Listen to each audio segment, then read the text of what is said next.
I think the next step is the most interesting one. I want to give you the following image. A leader of a tribe can get out of the state of long period binge. A drug addict can eventually somehow get clean. An even more stable result over time is provided by the use of more advanced weapons. We are going up to the fourth stair. This is an economic weapon. The essence is very simple. They lend money to the leader of the tribe, and his children and grandchildren will also have to pay his loan back. With regard to our motherland, we see that now our governors have borrowed such an amount of money that in order to pay the interest on the borrowed amount, our whole country has to work for 10 years for free. How does it look from the point of view of the theory of governance? Some boys from the IMF come to the boys in the Kremlin and say, "Do you need money? We will give you money, and you will return to us a little more at interest." And they also say, "We will give you money on condition that you carry out reforms in this and that field, and so on. And we will give you this money so that you invest here, there, and there." And the question arises, who governs the country? The boys in the Kremlin or the boys from the IMF? The answer is obvious. This is how structureless governance is carried out from the supranational level through their global financial credit system. The question is so acute that it pushes me to ask you, how in this situation to ensure the security, safety of the people of the country? In your conception, this is also quite curiously developed. It's very simple to ensure security. We need to put our thumb up.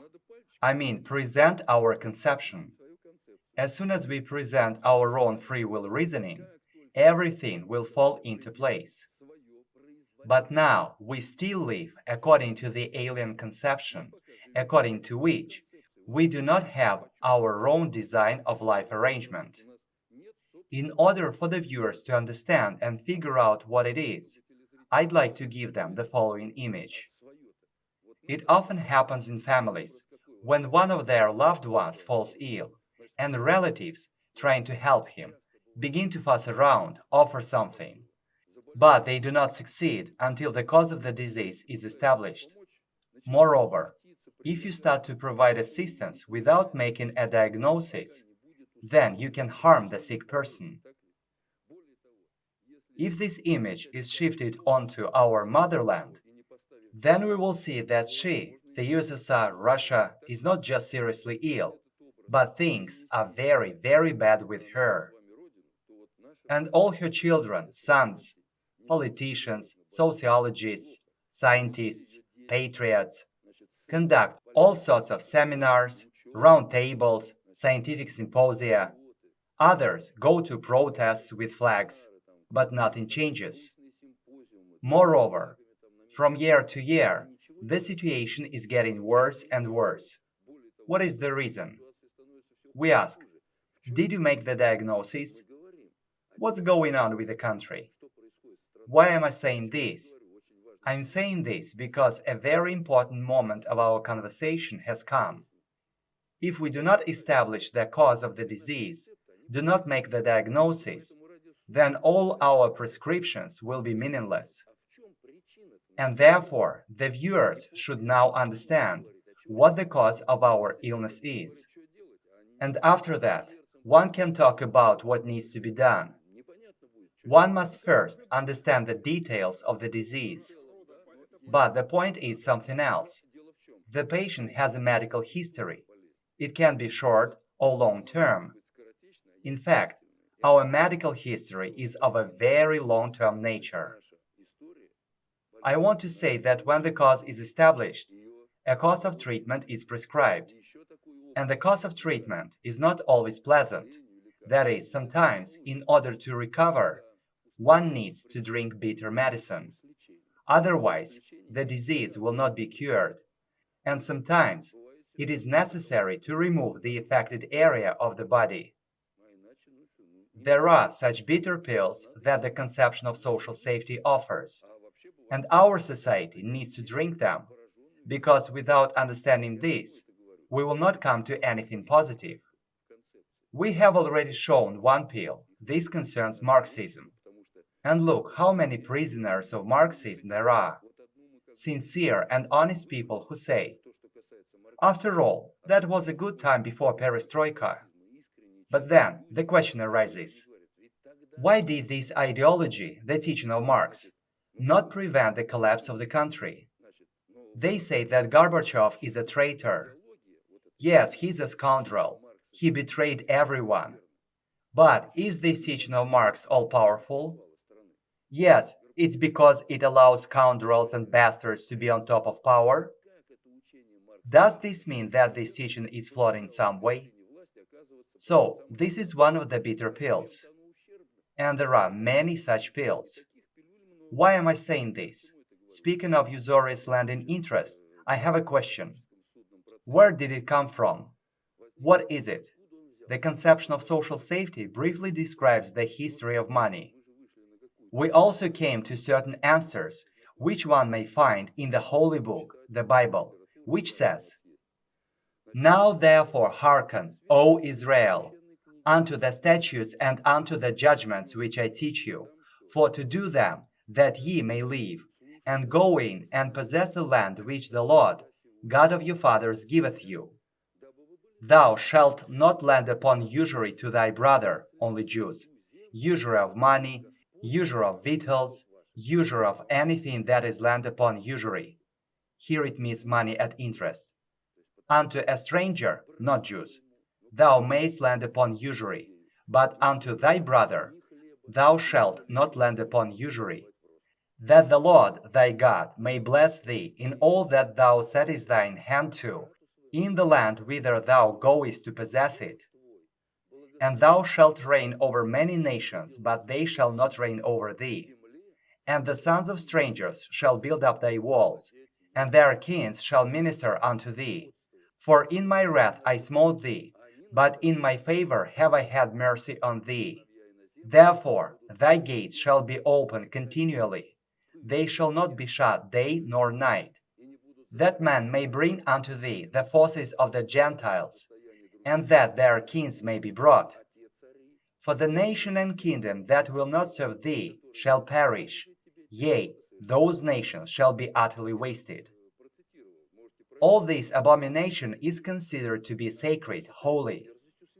I sent a letter with my signature on it to our Patriarch, where I asked him, Dear Holy Patriarch of Moscow and all Russia, is this all said by God? The Patriarch says nothing, because there is nothing to answer. Many people object, saying, This is all about the Old Testament. I say, let's look at the New Testament. There, allegedly through Jesus Christ, it is said, For truly I say to you, until heaven and earth pass away, not an iota, not a dot will pass from the law until all is accomplished. It is believed that Jesus Christ himself said it. They have been telling us about it for centuries. Therefore, we have a dual Bible consisting of the Old and New Testaments. After all, usurious interest is not an invention of the Jews, right? No, of course not. This is from the time of King Hammurabi. It was taken from there. The question is, why is this addressed to Israel then? Today, they are aggravating the problematics of Semitism and anti-Semitism. And we came to the understanding that Semitism and anti-Semitism are two levers of one bulldozer or tank, behind which there stands only one owner. And when necessary, he presses one lever or the other. Therefore, we say to Jews and others that they should understand that this is a cunning mechanism that allows the global predictor to realize its plans. Being unable to understand this, nothing will change. Therefore, they purpose-orientedly organize pogroms of Jews when they need it, and they put all the blame on Jews. The Jews are to blame for everything. Beat the Jews and save Russia. We have such a slogan in our country. The people let off steam when they go at the Jews. This is how stability of governance is maintained at the global level. Therefore, we honestly state, people understand, handle this mechanism. In this sense, we say that the Jews factually fell as the first victim of the global predictor. The roots of this phenomenon were found in ancient Egypt. However, in schools they tell us that it was the pharaohs who governed Egypt. But it is not true. Who were the pharaohs? They were silly boys. The real rulers of Egypt were the Jretzis.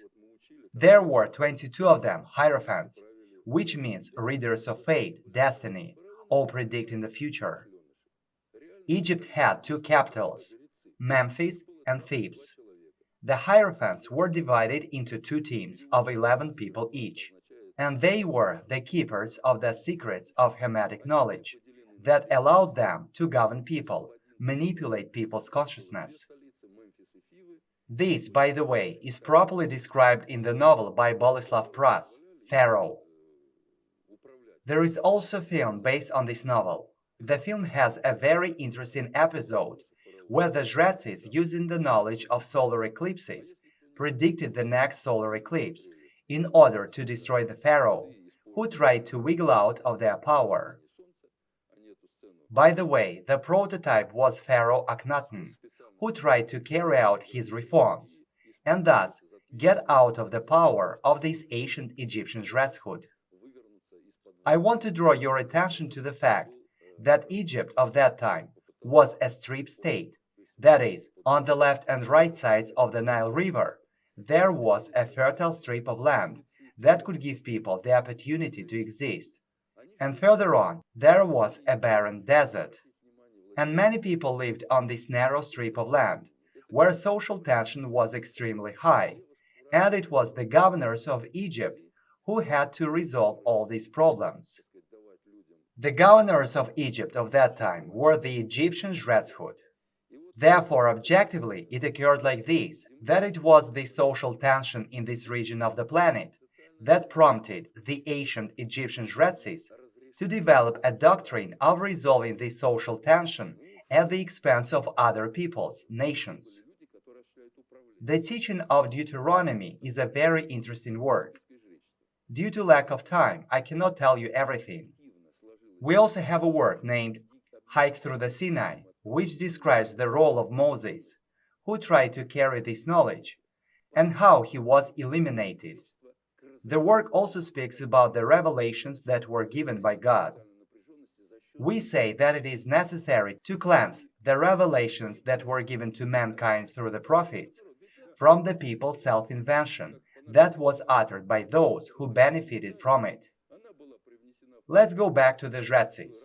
It was those very Jretzis who, for the first time in the history of mankind, formulated the doctrine of the conquest of countries and peoples, the doctrine of global governance. The Bible was translated into Russian in 1878, that is, almost 900 years after the christening of Rus.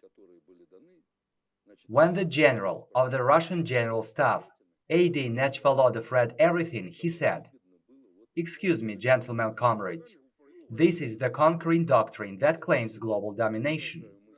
He wrote the book From Ruin to Prosperity back in 1906, where he pointed out that this was a strategy for establishing one's own world order and capturing other countries and peoples through the financial credit system.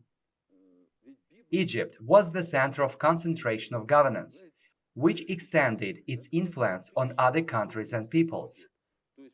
And there was a very long process of subjugating other countries and peoples to one's own interests thanks to this doctrine. Then the global predictor migrated. This ancient Egyptian Jretzhood dissolved in the tribe of Levi. When there was a migration of Jews going on, the Jretzis carried out this migration. However, there were expulsions of the Jews from Spain, England, France, and so on. That is, they used the Jewry for their own purposes, and when necessary, they let the Jews be slaughtered. I read a story written by Dubnov, where he says that the Jews were exterminated in the thousands. So the Zhretsis mercilessly gave the Jews up for plunder and destruction, so that the Zhretsis could fulfill their own mission. This is a bitter pill that is necessary to take in order to comprehend everything that happens. Now, the global predictor, 357 families of users owning 50% of the wealth resources accumulated by all of humanity, on the basis of the financial credit system, governs countries and peoples from the superstate level. Is this global governance, in the language of your conception of social safety, structural or structureless? I mean, is there some kind of hierarchy? Who is subordinate to whom? Who gives orders, directives, conceptual doctrines, and so on to whom? Actually, this is a combined governance. That is, there are elements of structural and structureless governance.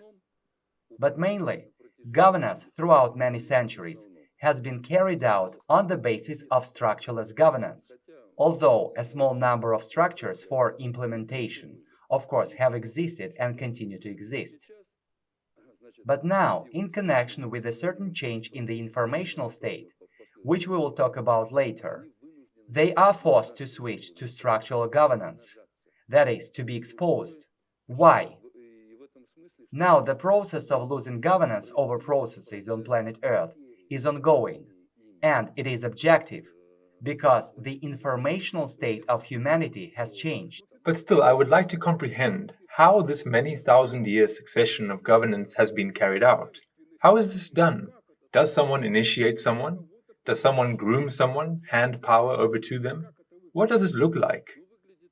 At the beginning, the succession took place by involving in the Dresses teams those people who stood out among others with their abilities, mainly in relation to knowledge.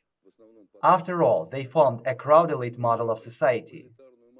If you look at $1 bill, there you will see a pyramid with a ton of glowing top and a pile of bricks at the bottom, 13 levels. So they built a crowd elite model.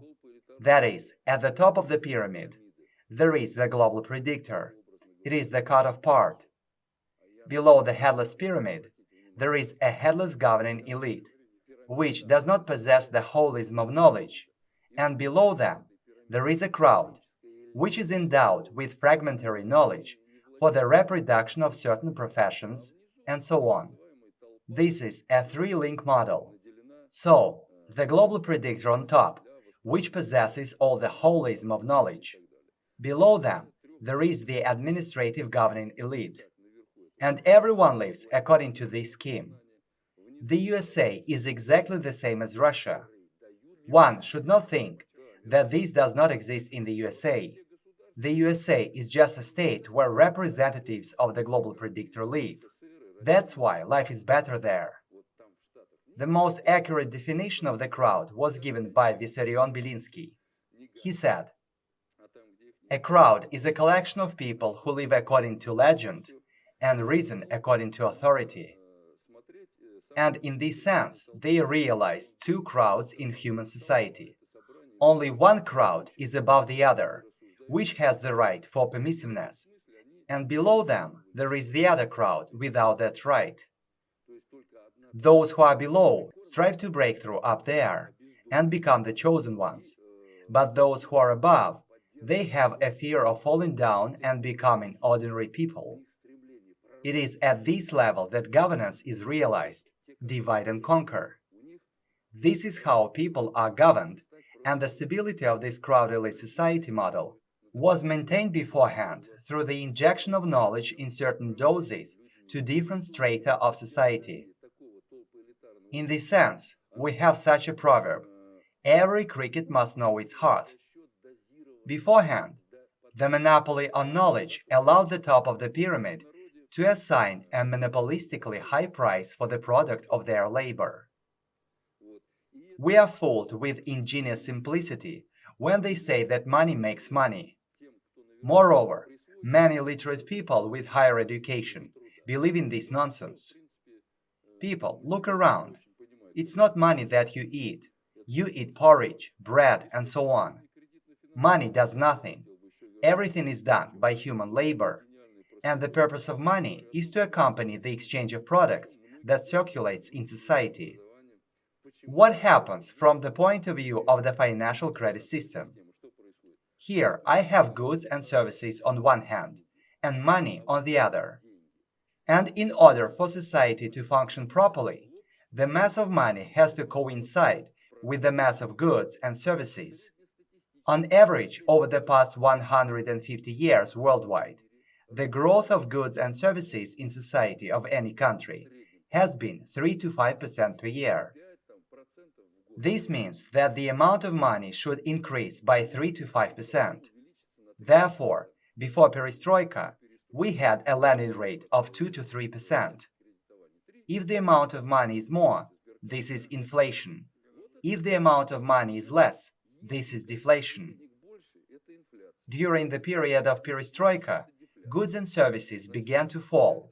The national economy was falling apart, and the lending rate was 60%. And at the beginning of perestroika, it was 200 to 400%. What did this lead to? This led to the fact that now our entire economy is destroyed.